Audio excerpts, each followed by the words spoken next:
روزہ کیا ہے؟ معنی اور مفہوم۔ روزے کو عربی میں صوم کہتے ہیں، جس کے معنی رک جانے کے ہیں۔ شرعی تعریف: صبح صادق سے لے کر غروب آفتاب تک اللہ کی رضا کے لیے کھانے پینے اور دیگر جائز و ناجائز کاموں سے رکے رہنے کا نام روزہ ہے۔ روزے کے مقاصد اور فوائد۔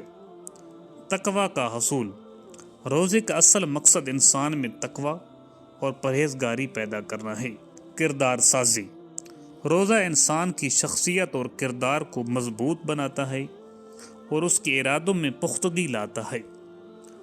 ہمدردی کا جذبہ: بھوک اور پیاس کے احساس سے انسان کے دل میں غریبوں اور مسکینوں کے لیے ہمدردی پیدا ہوتی ہے۔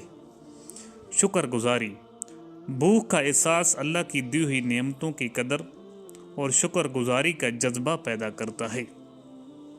طبی فوائد: روزہ انسان کو کئی بیماریوں سے بچاتا ہے، جسم کے زہریلے مادوں کا خاتمہ کرتا ہے اور نظام ہضم کو بہتر بناتا ہے۔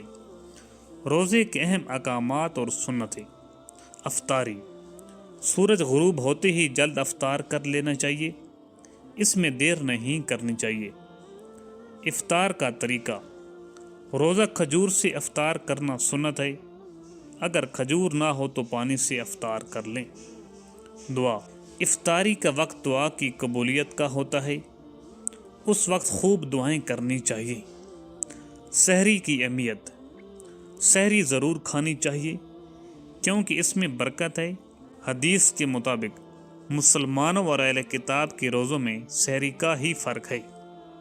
روزہ کس پر فرض ہے؟